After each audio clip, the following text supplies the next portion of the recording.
Good evening, and I welcome you to your transformative program, Politics. As always, we bring you the news, not just the news that is in the system, but we bring you the factual news so that it will help you make the right decisions.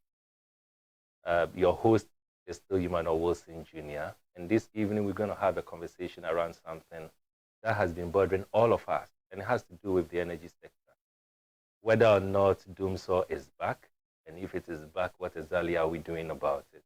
I have said always that one of the sectors that has no issue when it comes to, or shouldn't have issue when it comes to finances, has to do with the electricity.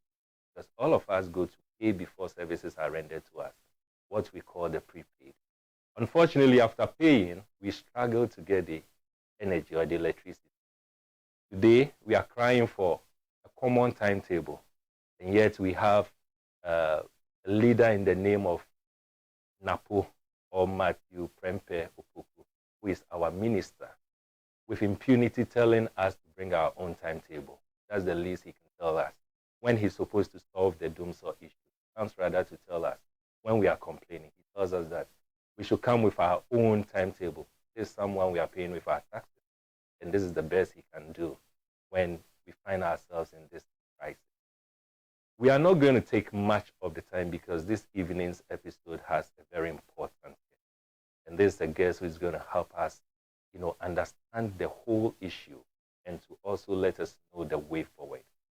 I'm going to take a commercial break, and when we come back, I'll introduce to you my guest for this evening's episode.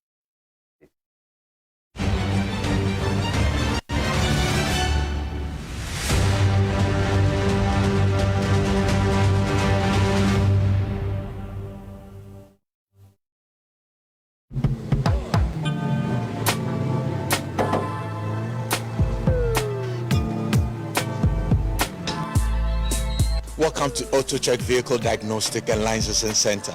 I hear my car can be checked here without going to Accra. Sure.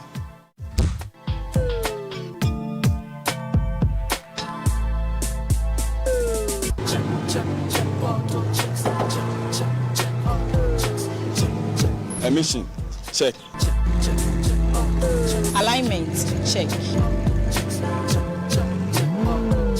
Brakes, check. Visit AutoChecks at Koforidua Aquadrum Road for the roadworthiness of your vehicle, from saloon cars to heavy-duty industrial vehicles. Madam, your car is now ready for the road. Thank you so much. Auto checks, check. AutoChecks, your safety, our priority. Check, auto checks.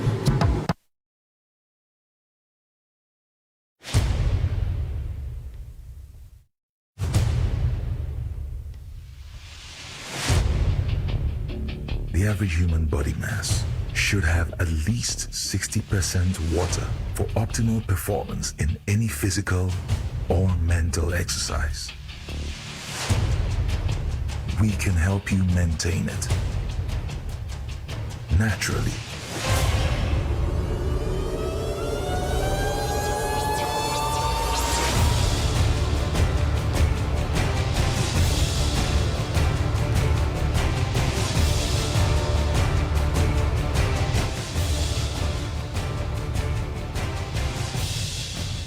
Natural mineral water.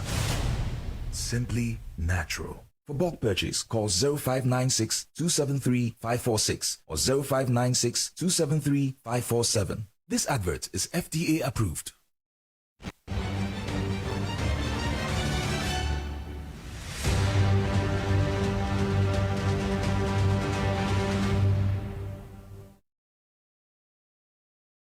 Welcome back. As I indicated, this evening's episode is an episode that you can't miss for anything. And I will encourage you to alert your colleagues and friends, family, loved ones to also tune in.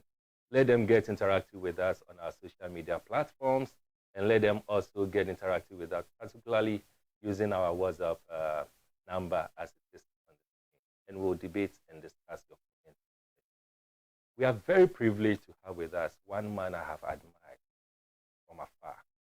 And one reason for my admiration for him is the level of principle that he has exhibited over the past period. This man is a guru when it comes to the energy sector. This man was our former power minister. And I remember very well, before he taking that position, he told everyone that we should give him till a particular period, and if he's not able to resolve the Dumsor that we were having then, he will resign. And I felt this is the kind of leaders we need. If you are not able to perform, you should be willing to say that I'm resigning. Interestingly, he did perform. And it was very clear on the 15th of December 2015. We all realized and we saw the end of Dumsor. That was a principled man.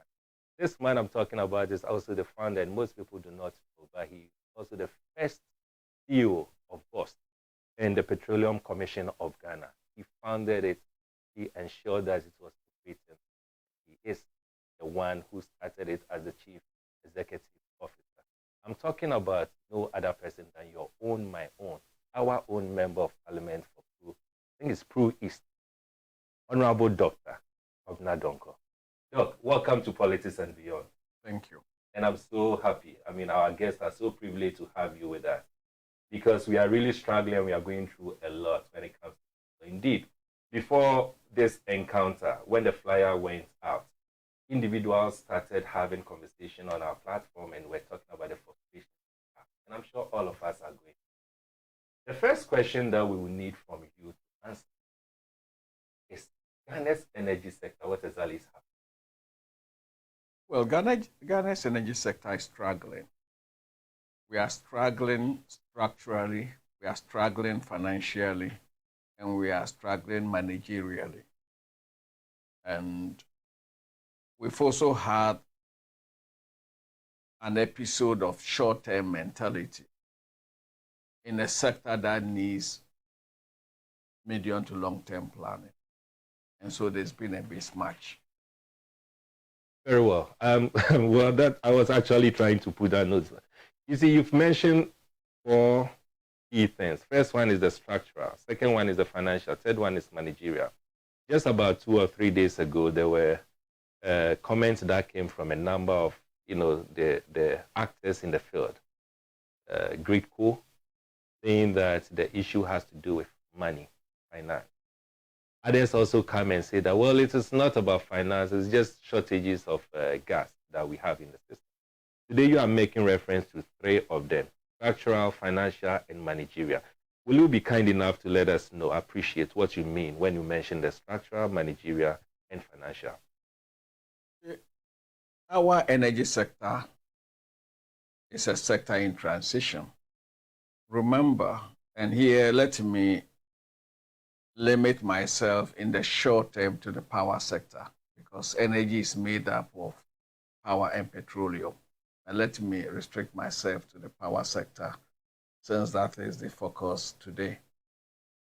We have a structural disability in that until very recent years, we've always seen power as a social good and not as an economic good. This has its historical origins in the Akosombo Dam.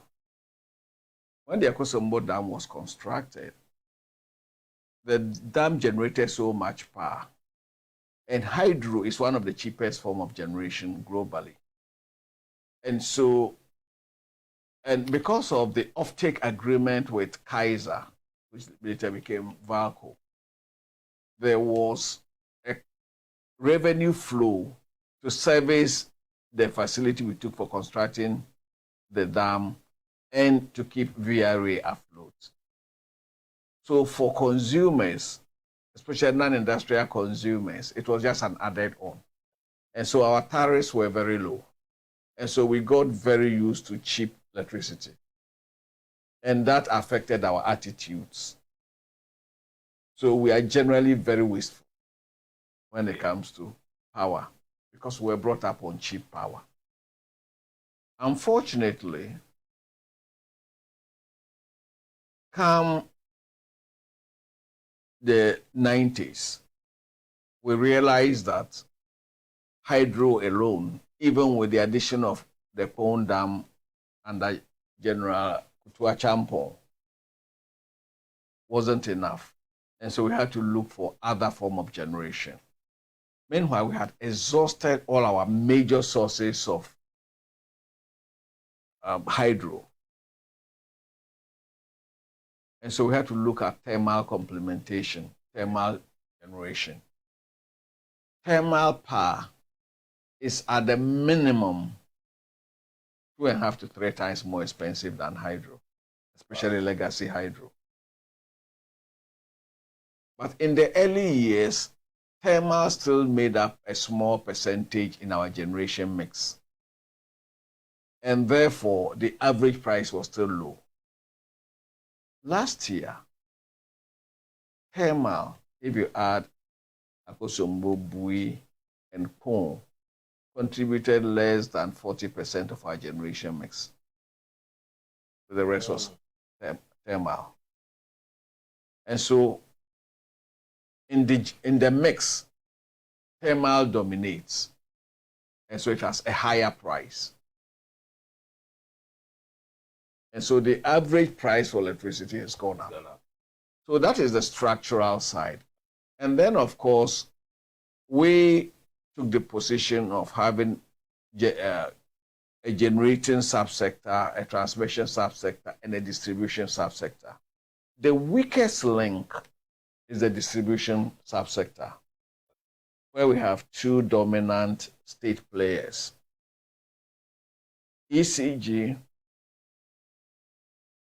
accounts for about 80% of the power usage, but covers 46% of the land mass. NETCO covers 64% of the land mass, but less than 20% of the power usage. These 2 distributing companies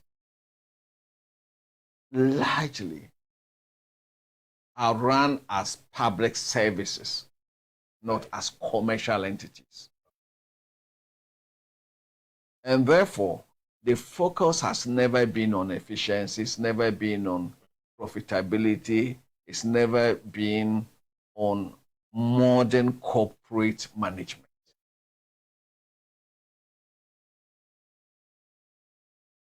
The 2 entities in 2022, their combined loss was in excess of 2 billion cedis. That's the 2 distributions. Ghana cedis. Yes, just the 2. And over time, they've been hemorrhaging. They've been losing revenue over time. And so, since the distribution leg is at the last stage of the value chain, and they are losing money, it means there isn't enough money going back to transmission to generation. So it creates a liquidity and a financial viability challenge. A business can lose money for a while, but it will impact on your financial sustainability. So that leads us to the major financial challenge of the energy sector. The power sector owes close to $3 billion. If you take how much we owe for gas, how much we owe IPPs, and other indebtedness, we are $3 billion. Yes. IPPs alone, we owe them close to $1.5 billion and growing. It is not just that we owe, but the debt is growing. It's growing. Why do I say the debt is growing? Currently, ECG pays the IPPs $43 million a month for generation. That is the agreement, the restructured agreement the Ministry of Finance, Ministry of Energy, ECG, they have gotten into with the IPPs. The $43 million they pay monthly does not cover the whole invoice. And they have agreed that the balance, the remainder on the invoice should be rescheduled to 4 years, should be pushed forward. So the next government is not just going to inherit the legacy $1.5 billion debt, but that will include monthly additions to the debt stock.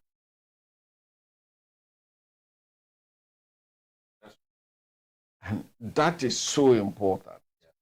Then we also owe for gas, natural gas. Indeed, the government of Ghana had to guarantee ENI. And the World Bank had to issue a standby credit. The credit has been drawn down. And we need to repopulate that account, that standby facility. We need to repopulate that. Then again, there is an indebtedness of about $600 million between GMPC, Ghana Gas, VRA, and the IPP for gas.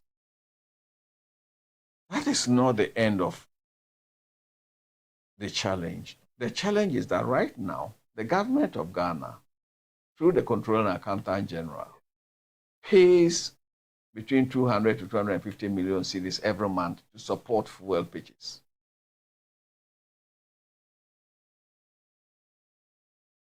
So the complexity of the financial challenge is not a child's play. And the next government will inherit this. So but this is made worse by the mismanagement of the macro economy, particularly monetary policy. Today we have the CD hitting an all-time low against the dollar, 14 cedis to the dollar. It has significant impact on the energy sector, both power and petroleum. On the power sector, the payables of the power sector, the payables are dollar denominated. We pay IPPs in dollars, we buy fuel in dollars, we buy parts and equipment in dollars. Yet our receivables are CD denominated. And so when we so manage the macro economy to create a situation that we have of the depreciation of the CD, which in itself is the result of monetary failure, monetary policy failure, then we are really in the woods.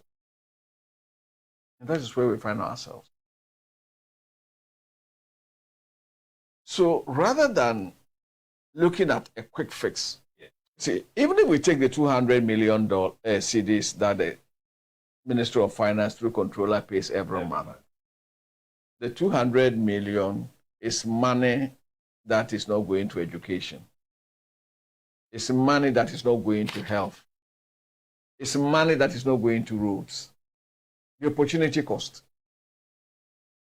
And this is every month. And yet this is insufficient. We are still accumulating. So we have, as a people, we need to take stock. What is it we are not doing right? Doc, sorry. Before we come to what is it that we are not doing right, and I'm very much interested in that. Let's dwell a little on the financial state of it, because it's alarming, the figures you are mentioning and all that. The first question that comes into my mind is, how did we get to this stage? Is it over a period? Because listening to you, you suggested that to a large extent we are not paying realistic tariffs or prices for the fuel or for the energy. If that is it, then what is it? I mean, how long has it been? How did we get here? That is not the whole story. That is only a contributory. Exactly. The deterioration of the CD has also been major. And let's be fair, we faced these challenges when we were last in government. it was out of this challenge that we realized that, look, there's this legacy debt. So let you and I contribute through taxation to pay off the legacy debt so that going forward, we'll do our best to recover costs at the minimum so that we will not add on to the legacy. And that was why the NDC government, even though we started in 2015, we passed the Energy Sector Levy Act in 2016. Unfortunately, the MPP government, under the economic stewardship of Ken Ofori-Atta, went ahead, collateralized the inflows for immediate consumption. Mismanaged. And therefore, wrong choices. And therefore, the legacy debt that we're supposed to be clearing has also been accumulating. So there is that sector, or there is that fact. Now going forward,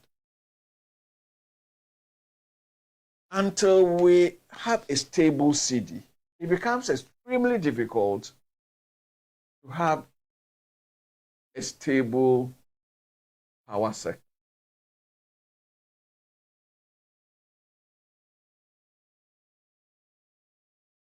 Why do we have this price challenge? Let's use ECG, the bigger of the two companies in terms of revenue. ECG loses 30%, around 30% of the power they purchase. And therefore, if they purchase 100 cedis worth of power from IPP, by the time they are able to account for the money for the purchase, they've lost 30 cedis. Very few businesses in this world will have a markup of 30% to even break even before operating expenses. So our distribution and losses made up of commercial and technical is something that we have to tackle. Irrespective of who is in government, we have to tackle that challenge. The government of President Mahama, indeed, it started from President Atta Mills, when President Mahama was the chairman of the economic management team. The economic management team then recommended that the next compact should focus on the power sector. So our compact with the American Millennium Challenge Corporation focused on the power sector. Because the weakest link, as I stated earlier, is at the distribution end. And ECG is the weakest single entity. So the compact was that we needed to introduce some private sector managerial ethos into the distribution sector. I had the privilege of going to cabinet as Minister of Power with two proposals. We had the option of privatizing ECG or going for the concession model.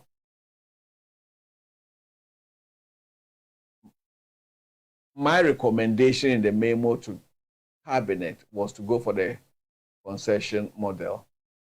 His Excellency President Mahama bought into it, and we opted for the concession model, where we will allow the private sector to come and do what they know how to do best, billing, collection, etc. But we will continue to own the assets, the substations, the distribution lines, primary stations. The entity ECG will still be owned 100% by the people of Ghana. the privatization option was to sell shares, equity in ECG, so that it's no longer state-owned. But we opted for the concession. And what did we do? Working with the Millennium Challenge Corporation, working with through MEDA, and there was some World Bank involved.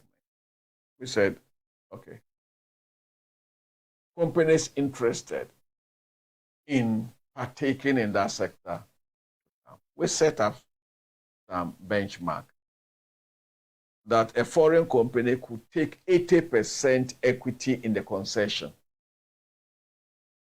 that they must have a Ghanaian partner. So the Ghanaian partner could take around 20%. The intention is for the Ghanaian company to also learn, so that when the concession period ends and we are tendering again, the Ghanaian company may have the capacity, if they so want to do that. The Millennium Challenge Corporation was to inject about around 500 million into the ECG distribution network. The company that would have been chosen was also to bring about another 500 million. So we're going to inject about 1 billion into ECG. We had gone through the processes. Unfortunately, the people of Ghana showed us the red card and we lost the election. MPP comes, and one of the weaknesses of our political transitions is that we don't really consult to appreciate the rationale, the reasoning behind some decisions. MPP comes and they say, no, Ghanaians must have majority interest. So they changed the terms to 51 for Ghanaians and 49 for foreigners. Of course, all the big boys who had shown interest walked. You see, what 51% means in corporate governance is that you don't have boardroom control. That's right. The reputational risk to the big boys in a business that you don't have boardroom control, and you are still expected to finance your inflow, they will work. And that was how PDS came about. And this was a contraption, a construction that couldn't even meet the basic demand of providing a bank guarantee. The Minister of Finance had to water that down to an insurance guarantee. The two are not the same. So how do we expect PDS and their partners, with PDS in the saddle, to bring in the investment of $500 million that they're about needed? The Millennium Challenge Corporation was not too happy. Of course, the PDS story is there for all to know. Again, PDS was greed-driven, driven by greed. And it was the same greed that led to the dissolution of PDS. So we missed that boat, that opportunity. And yet, let me be fair to PDS. For the short period they were in charge, ECG revenues doubled. Which means the private sector approach is workable. And that is probably the route we should go. The NDC, I happen to chair the power subcommittee of the Energy Committee. We are looking at the last mile. If the people of Ghana give us power, we'll introduce the private sector in the last mile. Because we need to boost ECG collection. Look, when PDS was in charge, if you had a fault and you reported, the response was very quick. Because if there is a fault and it's not rectified, they are losing revenue. So we will have to tackle that end. So ECG, unfortunately, not just with ECG, because I'm also the ranking member on state enterprises, a number of decisions in the public space, a number of them are procurement driven. It's the most unfortunate single activity in decision making in Ghana. In the private sector, you will have to make a business case. In the public sector, our decisions, too many decisions, I won't say all, too many decisions are procurement driven. So that is the challenge. And that is why we will need to bring in the private sector. First of all, we don't have the capital. ECG is undercapitalized. NEDCO is seriously undercapitalized. The Ghanaian state is broke. So where do we get the money? We have to look at the private sector. The private sector injecting capital money into it. Because, yeah, there are the commercial losses of ECG. But the technical losses, you can resolve them by injection of equipment. You have a 60-year-old transformer. You have obsolete and outdated equipment. In these days of technology, we can use IT or even AI, artificial intelligence, to resolve some of the issues of accounting, of energy accounting. If there is a smart transformer, the transformer can be self-accounting. You know the power that has gone into this particular area. You can match that with the revenue coming from that area. If there's a mismatch, you know there's a leakage, you can follow up. Interesting. Doc, before we take a commercial break again, I recall very well in the month of April 2020, you predicted that if certain measures are not put in place, we'll find ourselves where we are. And clearly your prediction has come to play. I mean, if it is in the spiritual realm, we'll say that you're a prophet. I mean, it has just happened. You were the man who encountered a similar situation. And you were able, despite the structural, financial, managerial crisis, I'm sure it was also there, but you were able to resolve the Dumsor. What did you see for which you made that prediction? Which, I mean, at time we've got into that. Well, if you've been in the industry, demand for power grows between 8.1 and 12% per annum. There is still suppressed demand. And this 8.1, for example, for 2022 was minus Valco. If Valco was operating even 2 more port lines, it would even have been higher. And we were not adding to our generation capacity.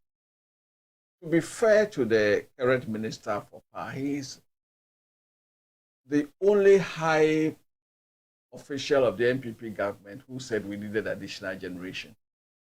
Because the party had been held captive to their propaganda of excess capacity. So it became extremely difficult in the regime of excess capacity to be added yes, generation. Yeah.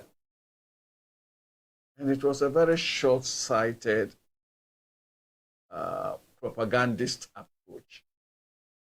You see, the Energy Commission of Ghana has determined that assuming your peak demand is 3,000. The Energy Commission says you are going to need 18% reserve margin because we are dealing with equipment. That will go down for planned maintenance. There will be unplanned shutdowns, etc. So you need 18% reserve margin. That is just to keep the status quo. It is not to take account of growing demand. So even if we have the conservative of 8% growth per annum, compounded over 6 years, you're going into a shortfall. Then, of course, there is what I call development margin. As we speak, His Excellency the President tours the world looking for investors to come investing. Somebody wants to establish a steel plant. All he needs is 50 megawatts, 100 megawatts. Are you going to ask the person to wait? And it takes, after financial close, it takes 3 years after your FID, final investment decision, to construct a thermal plant, an average of 3 years after FID. Are you going to ask the person to wait for 3 years? In 3 years, you will have energy for that person. No. And therefore, we are also going to need a certain margin, apart from the reserve margin. The reserve margin is just to operate at current levels. That is just keeping the status quo going. Right. We are also going to need another margin available, that an investor comes today, you can have the power. What we have not done as a nation is to determine how this development margin, how it's going to be financed, who pays for it. I sincerely believe it should be an item in the national budget. Because ultimately, as more investments come in, tax revenue increases, employment increases. So the state gets back. And that was what we did under President Mahama. Unfortunately, this was misinterpreted as excess capacity. And so we're falling into this trap. So I saw this coming because we're not adding on to, and demand was growing. Indeed, if you look at our homes, 20 years ago, there were very few houses with air conditioning in Ghana. In fact, the whole big bungalow sitting on 1 acre in cantonment may have 3 rooms and the outhouse. Maybe the master bedroom will have 1 air conditioner, unit air conditioner. That's about it. Today, on the same 1 acre, you can have 20 apartments, each with either central air conditioning or serious air conditioning. So that alone will increase demand for power, especially at peak period when everybody's home. So that, if you read that, if you understand that, it's not rocket science. We're going to pay the snag that we have.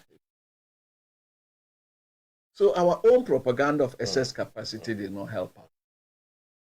And probably for NDC, we probably did not also explain ourselves well enough.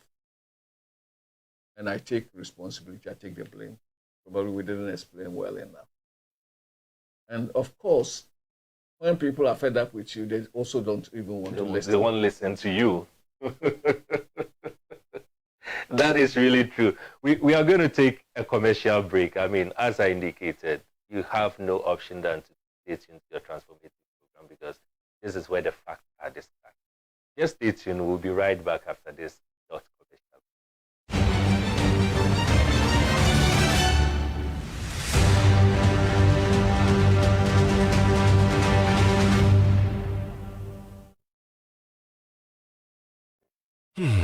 Ifo kra na menyisika. Edia ye mefui. Ehi fa pa na menya bosia. Ediatre me juma yimu. Guy cry my bread. Me yebusia ato taxi fufu. Suhum Rural Bank. Suhum Rural Bank.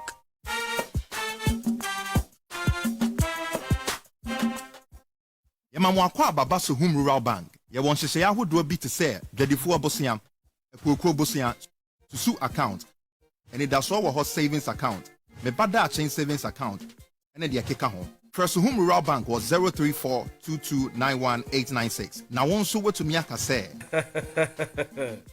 Suhum Rural Bank. Ama ene mayeka owner. Suhum Rural Bank. Enti me pa minie. Me damwase. Suhum Rural Bank, growing our heritage.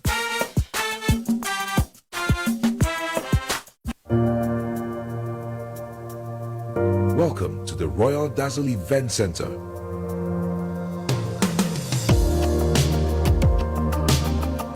With a lush and well-maintained lawn and garden, you are assured of the best serene and comfortable atmosphere to organize all your family and social events.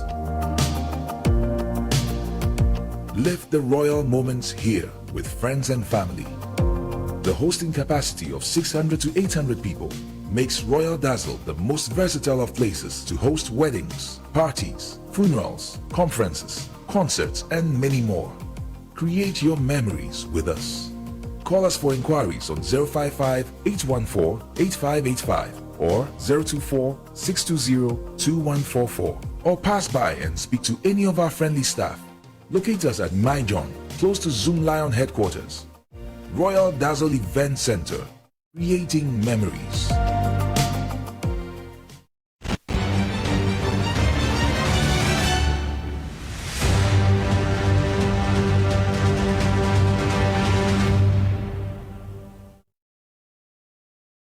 Welcome back to your transformative program, Politics and Beyond. I'm still your host, Emmanuel Wilson. I'm here with our own Honorable Dr. Kwabena Donkor. I mean, clearly, I am very sure that we are really transforming our minds as the program intends to do. We've had so many exposures, and it is really good that we are having this conversation. Doc, you were talking, but there's one thing that also bothers my mind.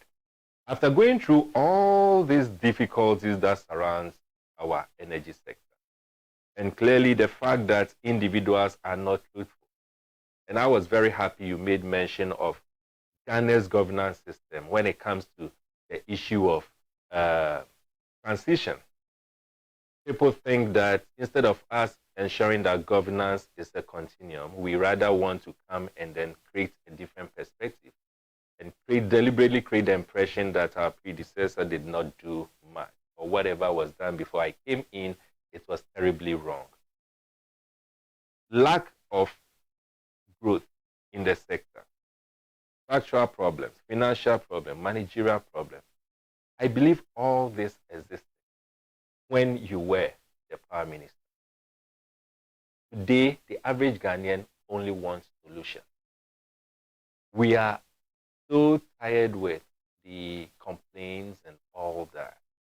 We voted individuals in, we are paying them with our taxes to do a basic of our problem. During your time as a minister, you exhibited it clearly that you solved our problem. What did you do during your time to give us that solution? And what would you have done if you were in charge now to give us the solution again? Well, let me say this. We were able to achieve the successes we chopped. One, because of the support of His Excellency John Dramani Mahama. I had unfettered access to him. And I will say he was the #1 power minister. I was #2. To the extent that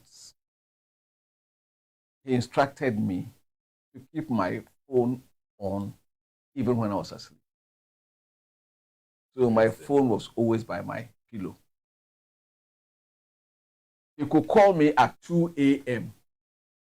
because somebody somewhere had also called him. So he was the number one power minister. I was his number two. I had all the support. And for any minister of energy or power in this country, you will need the support of the head of state and personal commitment of the head of state. Without that, you are going to have challenge. Because you see, there is always this perpetual restraint from the Ministry of Finance. Finance, rightly so, from their perspective, see energy as a drain. So Tekpe used to tell me, Kwabena, my books balance and I'm comfortable until you come. Interesting. And I think it's also because of what you said earlier, that we never saw the energy sector as an economic, sector, but we're rather seeing Precisely. it as a social, And so you are going to need the president to intervene to subdue some of the powers of the Minister of Finance. Remember, we passed a law that, in my personal opinion, needs serious revision, the Public Financial Management Act. Virtually, you cannot do anything without the Minister of Finance approval. That law has made the Minister of Finance like a minister extraordinary who will need to review that. So depending on the mindset of the Minister of Finance, if it's a fiscal conservative Minister of Energy, you are in trouble. And so when you have a president who is progressive, who is Keynesian in economic approach, then, and I had that in President Mahama. So that was the first one. Secondly, we were extremely focused. We brought in Cal Power, we brought in Ameri, we brought in LA Power, we brought in AXA. We were extremely focused. And we were also very constructive, even in our contracting. There were those that were emergency power, like AXA, Ameri. They were short term. Then there was the TEMA, Power Company Limited, the Trafigura one. Yeah. Those were, Trafigura was 4 years, AXA was 5 years, Ameri was a boot, 5-year boot. Then Cal Power was medium term, 10 years. LA Power was a regular IPP. So it was structured. Wow. It was structured. And the good thing is that access contract lapsed after the 5 years. Well, it's ironic that the MPP government haven't criticized so much for excess capacity, renew that. If you have excess capacity and the contract has lapsed, why renew it? Why renew it? They have not only renewed it, but signed another contract for AXA to locate a new plant in Kumasi. And so sometimes we can be victims of our own propaganda. The Ameri was special. Parts of the brouhaha around Ameri, I will attribute 60% to ignorance and the fear of the unknown.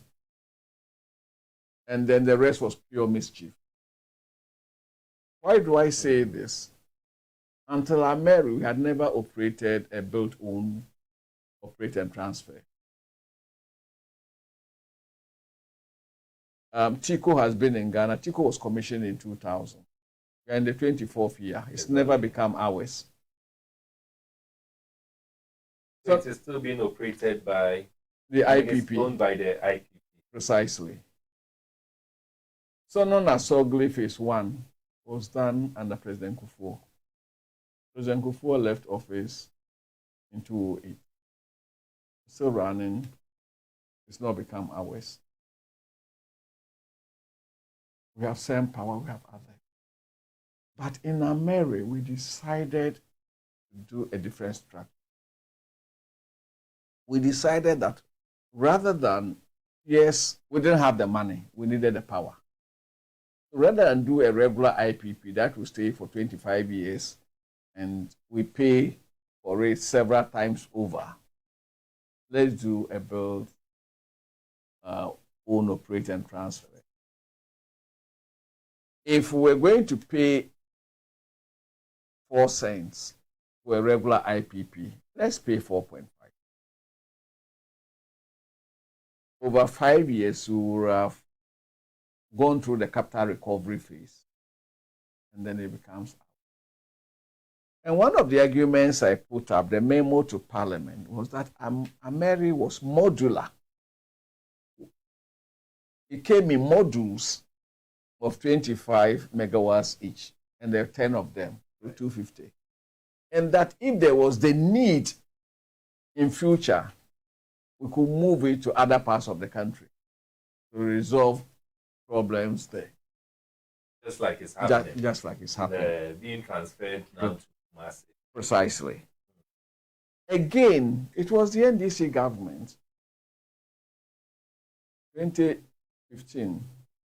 In fact, the plan started late 2014, 2015. We decided that in the national interest and in the interest of technical efficiency, there must be generation in the central corridor.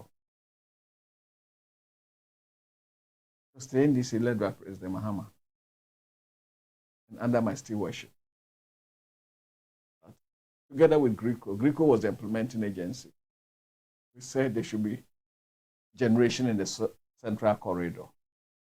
First of all, there is the security risk of concentrating all your generating assets in one location. But there's also the technical reason. The longer your transmission lines, the more you lose power in transmission losses. So if we embed generation in heavily populated consumer areas, we reduce transmission losses. And therefore, it improves the economy. I was then the Minister of Power. President Mahama was the President, and Engineer Muna was then the Chief Executive of GRICO. This was when we did that. And I'm glad if you listen to the minister's speech, even though I wasn't invited to the Ameri recommissioning. If you listen to the minister's speech, the minister alluded to the 2014-2015 that this had been government policy. The Minister for Energy alluded to that. So that was, we foresaw the need to have this modular plan. However, some of our CSOs, as nationalistic as they are, can also get it so seriously wrong. If you go out, if you put information out there that, look, if we were buying this, it would not, we could have gotten it for 290 million. Yeah. Probably add the balance of plan, could have gotten it for 300 or almost 400, and we are paying 510. Who goes into a mortgage for a $80,000 property, and at the end of the mortgage period pays $80,000? Doesn't happen. Look, the taxi driver, if he goes for a car, where can pay? At the end of the period, when the car becomes his, he would have paid far more than the store price if he had the money to pay. This is normal, except that in the charged political environment of Ghana, people had decided to make the normal the abnormal. And therefore, we had turned logic upside down for very pure partisan interest. And I look back and I ask myself, we have done it better. We have communicated better. my team and myself and Honorable Jinapo was a very able deputy. We were probably too focused on solving the problem. And so at the communication end, we probably could have done a better job. But our focus was solving the problem. Today, Ameri has been relocated to Kumasi and rechristened Kumasi 1 thermal power plant. And we paid nothing for it because we owned it. And therefore, the tariff that PUSC will face for Ameri will be a lower tariff. Exactly. Indeed, PwC did some work when we were being accused. President Mahama commissioned PwC to look at the whole transaction. And PwC came out that levelized over the life of the plant was the cheapest plant in Ghana. Right. The report that people were not prepared to listen. The political atmosphere has been so negatively charged that anything positive wasn't worth hearing. So I am happy that President Mahama's vision on Ameri has been fulfilled, even though the attribution, and that is my only problem, the initial VRA ministry communication did not let the average Ghanaian know that that was the Ameri plant. Because it was rechristened Kumasi 1 thermal plant, which is consistent with VRA's naming. So you go to Tema, have Tema 1 thermal power plant, we have Tema 2, Tema 3, we have them.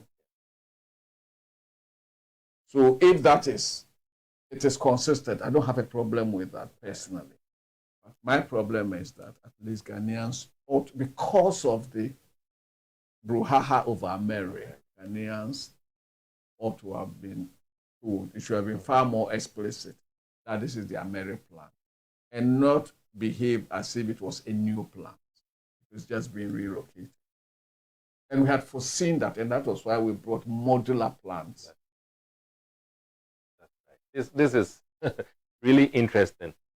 The second leg of the question, or the other leg of the question is, you've gone through the fantastic proposals and the things you did. You gave us results. We are where we are now.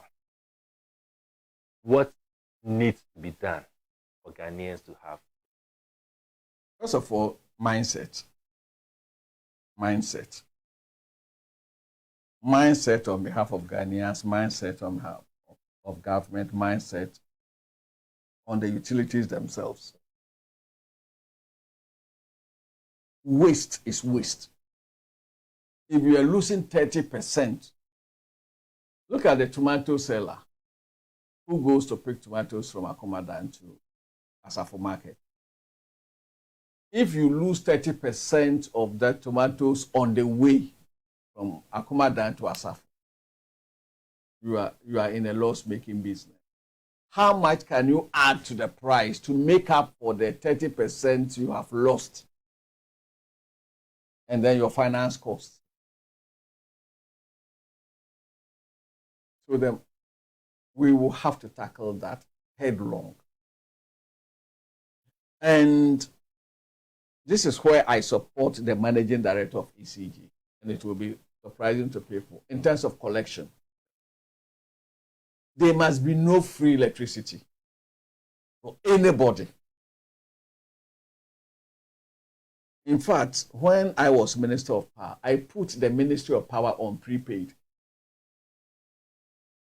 Yes. And I think that should be done to all the ministries. Then the question of hospitals and schools. Yeah. Hospitals.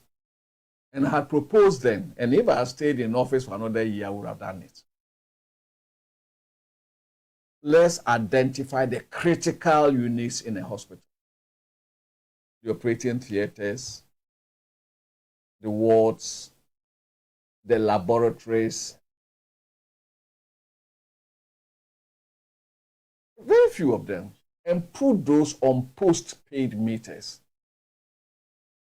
and make sure there's a budget line, either with the Ministry of Finance or with the teaching hospitals in their IGF appropriation. There's a budget line to pay for that. Put the rest of the hospital on prepaid. The administration block, the doctors and nurses bungalows, their cafeteria, canteens, put all of them on prepaid. It will reduce the indebtedness of the hospital. Schools, the universities, the laboratories, because I come from academia, the laboratories are critical. Somebody's 6 months' work. So identify the laboratory, put them on postpaid. Put the rest of the university on prepaid. Especially the central administration, put them on prepaid.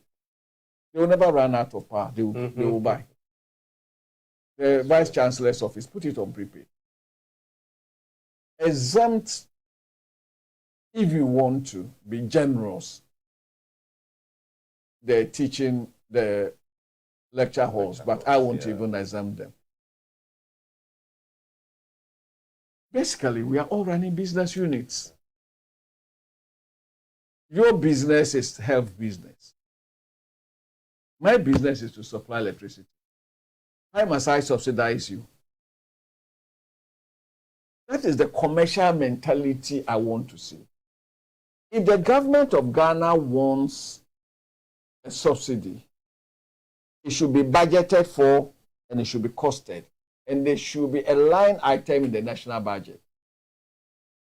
For example, pro-war policy, the lifeline. I will expect ECG to calculate with PURC and the Energy Commission how much it costs the company or the state to operate the lifeline. If it costs us 200 million cedis a year for people to be on the lifeline, the government of Ghana should be billed with the 200 million, and it should appear in the budget as a line item. Currently, government is paying some monies on behalf of ECG, but it's so haphazard. When there's a crisis, they go and find money, buy this fuel. Exactly. We are not planning. We are managerially. So we will, and ECG itself, they have to drive down cost of operation. Look, there is a classic story in Kumasi, ECG. It's typical ECG mentality. They have 2 warehouses in Kumasi sitting on the same plot. One for Ashanti Region A, one for Ashanti Region B. So I go there, and each warehouse also has a filling station attached to it. So I go there and I ask, can one of the warehouses carry out the business of Ashanti Region A and B? They say, oh, it can, and there will still be capacity. So then why put up 2 on the same plot? With 2 filling stations, how many vehicles do you operate? You have 2 filling stations. It is the procurement-led mentality that ECG and a number of state enterprises have to get rid of and become business focused. You need a filling station. What is the business case? What stops you from having a contract with 2, 3 fuel suppliers, and then you pick products from your fuel from there? So we will have to turn ECG and NETCO. They have to be far more business oriented. If there is the need to subsidize power for any segment of society, it should be properly costed and provided for in the national budget. So that is what we need to do going forward. Then the management of ECG, managers should be allowed to manage. We consciously, as a people, registered ECG as a limited liability company. Why do we want to operate it like a board authority or some parastatal? This is a limited liability company. It means it must have a commercial focus. Not until we get ECG and NETCO right, especially ECG, the power sector will be challenged in terms of revenue. The cash waterfall, we introduced the cash waterfall mechanism. But the cash waterfall, at best, only if more efficiently allocates what has been collected.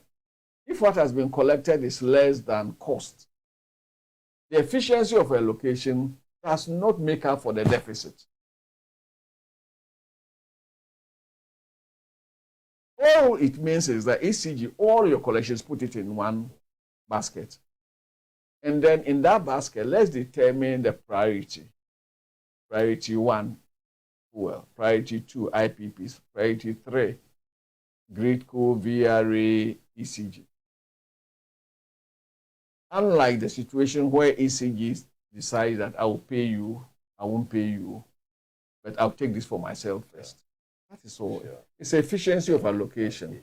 But it does not address the structural fundamental problem of inadequate collection.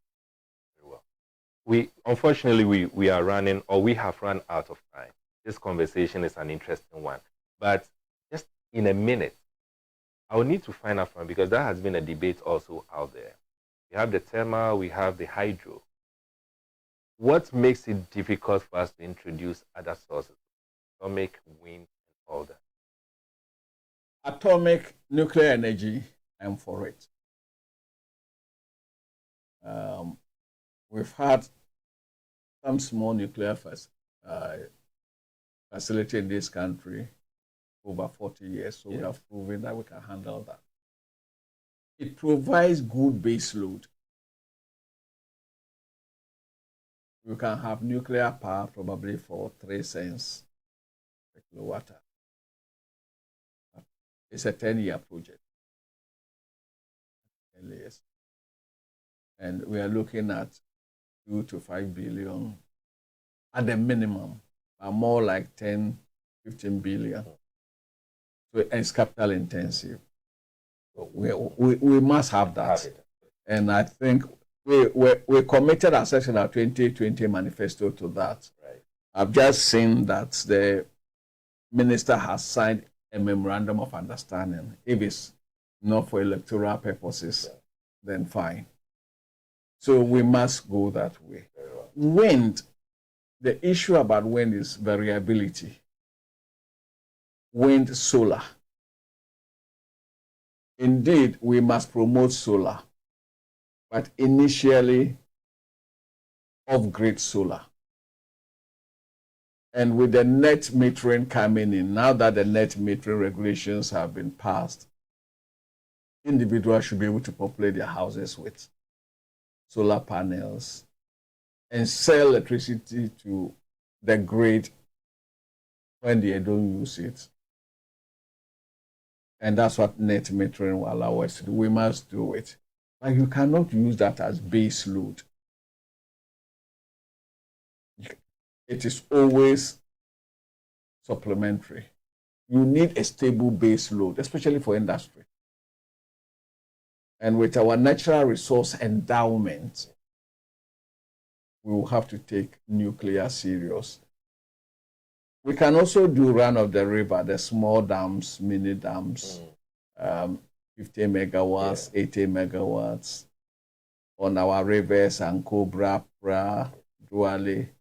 But we're also so busily undermining the integrity of the rivers that, assuming you have turbines on Ancobra, the chemicals would seriously affect the lifespan of the turbines. There are those things. Yeah. But we have to. We have to renew. I agree. We have to. Pardon me, I said this was going to be the last one, but this is the very last one. We are in an election year.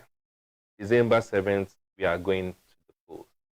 Among other things, this platform is supposed to transform the minds of our electorate. In a word or two, what advice do you have for electorate as they prepare their mind to make? Well, President Kufuor once said, she was sitting him. But we should not just, we should demand from our political parties manifestos that are structured, manifestos that address the real medium to long-term challenges of the country. And we have challenges. Let me give you a quick one. There is this book, Structural Adjustment and Mass Poverty in Ghana. In 1921, three commodities accounted for 90% of our foreign exchange: cocoa, timber, gold. They were exported raw. 2023, three commodities accounted for nearly 80% of our export earnings: cocoa, gold, crude oil, exported essentially raw. Oh my. So, yeah, so there is a serious, the need for a serious mindset on transformation, on structural realignment, and on industrialization. We can't jump. So let voters look for those things. And let voters look for honesty and integrity in public life. For me, that is critical. Great. Anyway, so this is where time will allow us. As you can see, I wish this conversation will never end, but unfortunately, it needs to end at a point. You and I have learned a lot, and I'm sure that there's a lot of information that has come. What we need is to move away from the propaganda and ensure that the right things are done. I will also add my voice to many Ghanaians and say to the current Minister of Energy, Matthew Pokupepo, that it is just prudent for us to drop the arrogance and just to help Ghanaians. It is not, that difficult for Ghanaians to request, which they have. Just simply asking for a timetable, even if you are not in the position to solve the problems surrounding the Dumsor. Just give us a time and drop this. That is all I can say. This evening's program is going to be repeated this coming Wednesday on this same platform, TV XYZ, early 11 a.m. And I will entreat you to listen and watch it again so that you can learn from it. On your behalf, on my behalf, all we can say is to tell our Honorable Dr. Kwabena Donkor, thank you so much. Thank you so much for giving us this wonderful information. I think it is going to help us to transform our mind. So we meet again next week, Monday. It is goodbye.